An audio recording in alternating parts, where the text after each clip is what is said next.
Guys, I'm so excited. I just printed out this little bacterial cell picture, so a visual for us. Look how this is a bacterial cell, and then this is our eukaryotic multicellular.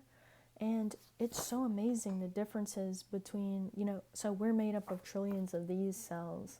And then in our gut bacteria, there's like another trillion, little bitty bacteria like this.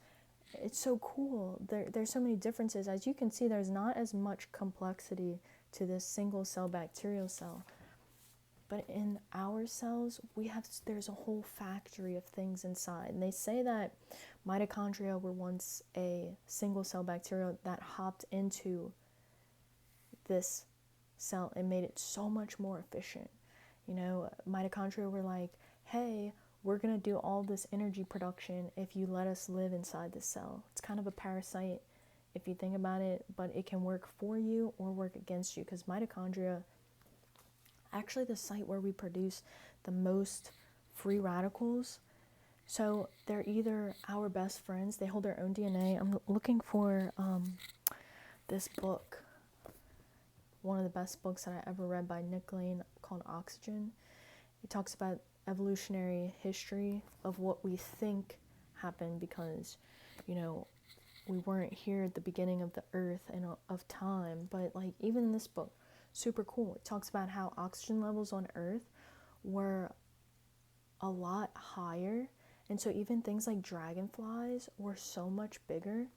And that's just crazy. Like, because could you imagine like a 1 foot or a 2 foot dragonfly?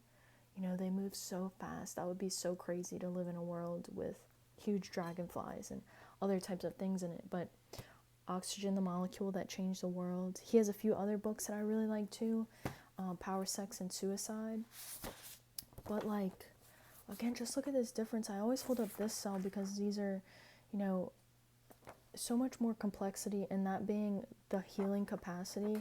Like bacterial cells, what I talked about earlier, is they're really just focused on food and reproduction.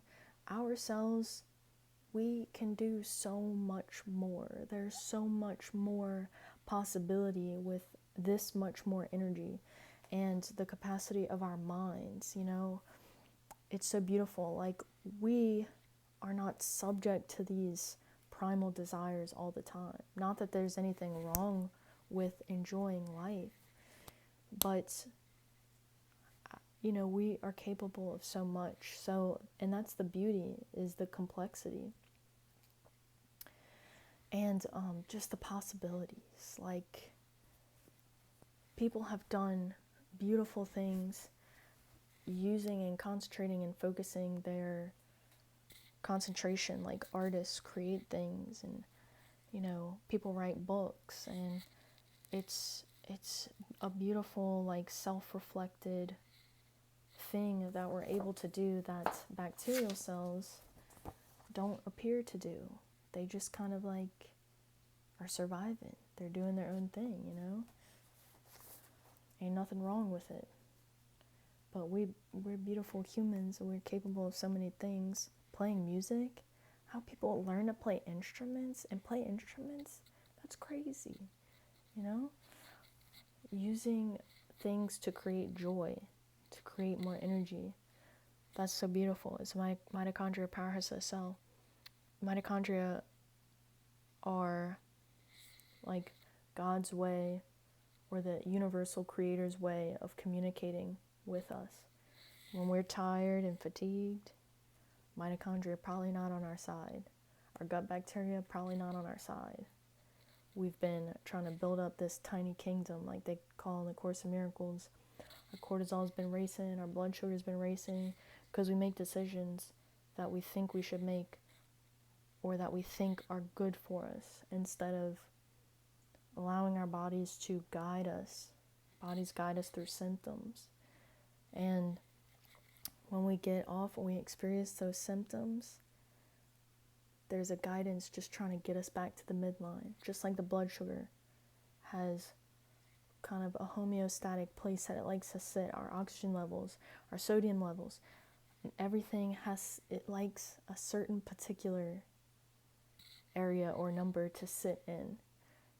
where the cell becomes more capable of doing maintenance work, building work, and creation work. You know, when the mind is relaxed, like, we can do so many good things. We see that in the brainwave states, like when we go to sleep at night. Or we can experience a gamma wave, like really creative energy, instead of being stuck in this speed racer frequency here, high beta, overstimulated, over caffeinated. We're all working on it, that's for sure. Anyway, that was a few thoughts. Hope they're helpful for you in some way. I love you so much. We don't see ourselves accurately. Just remember all those cells. Good luck, and I'll catch you later.